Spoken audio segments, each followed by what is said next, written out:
بسم الله الرحمن الرحيم الحمد لله رب العالمين والصلاة والسلام على سيد الأنبياء والمرسلين وعلى آله وصحبه أجمعين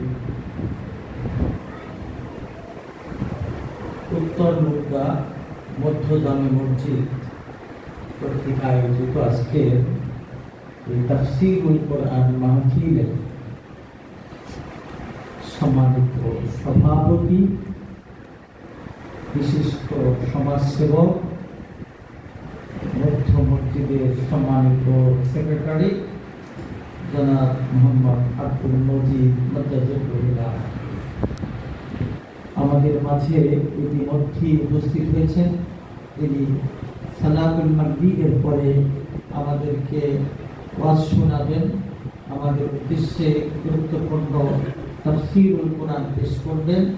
আজকের এই অনুষ্ঠানের বিশেষ মেহমান জনাব হাফেজ মাওলানা সৈয়দ মাহমুদুল হাসান মজ্জাজুল্লাহ।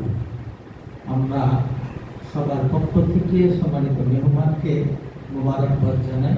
সম্মানিত আরো বিশেষ অতিথিবৃন্দ, সঞ্চালক এবং আমার সামনে উপবিষ্ট এই এলাকা দিনদার, ইমানদার, মুসলমান, মুসল্লি ভাইরা, আসসালামু আলাইকুম ওয়া রাহমাতুল্লাহি ওয়া বারাকাতুহু।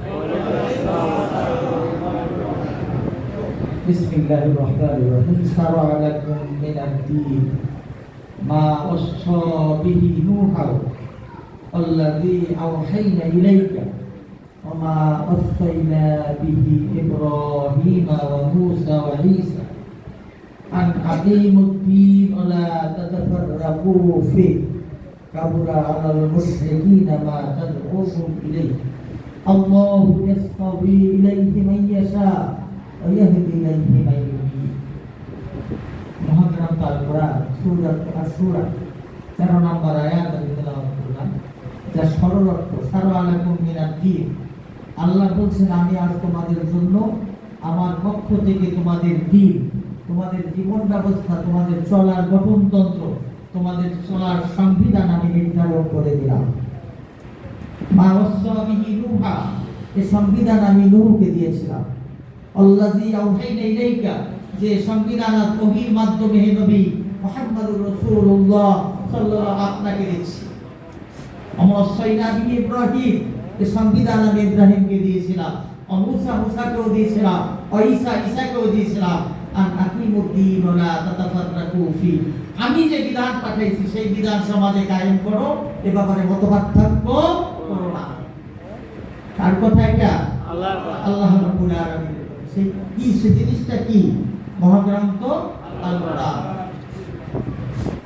ওয়ালা তাতাফাররাকু ফি, এ ব্যাপারে কোনো মতপার্থক্য করা যাবে না। নিষেধ করছেন কে?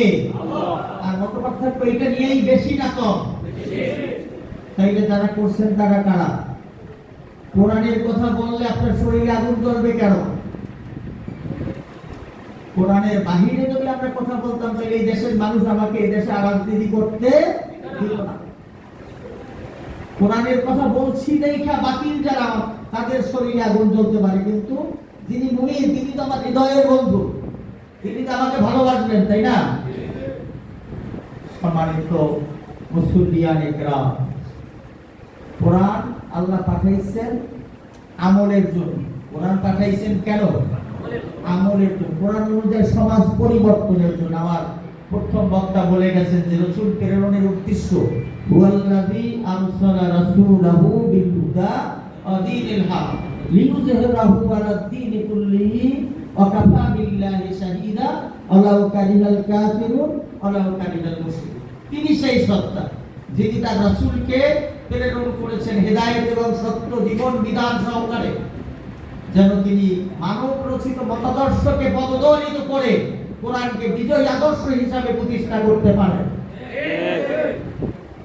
এটা যদিও কাফেরদের জন্য অপছন্দনীয়, এটা যদিও মুশরিকদের জন্য অপছন্দনীয় হয়, কিন্তু এই ব্যাপারে আল্লাহর সাক্ষী যথেষ্ট।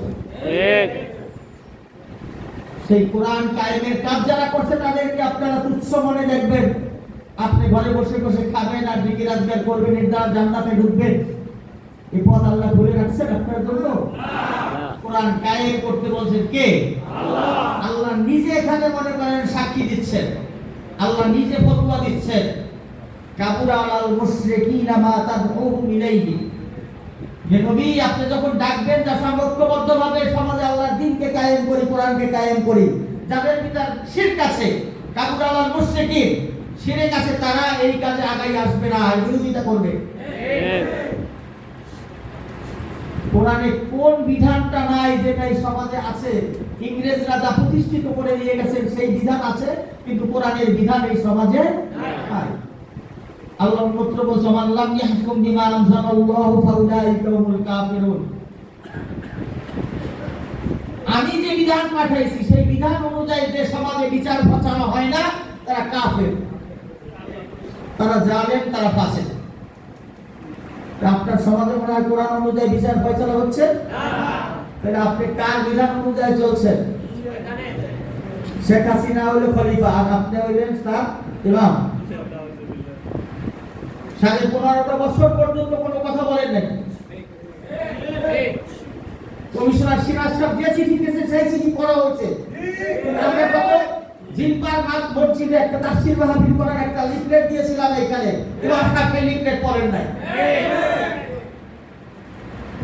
আমরা এত খারাপ, এই সমাজটা জীবনটা দিলাম।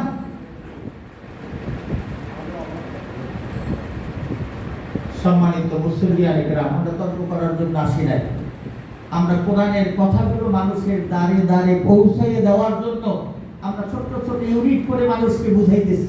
এই একটা তাফসীর মাহফিল করে এলাকার লোকদেরকে ওই দাওয়াতটুকু পৌঁছানোর জন্য আমরা অনুরোধ জানিয়েছিলাম।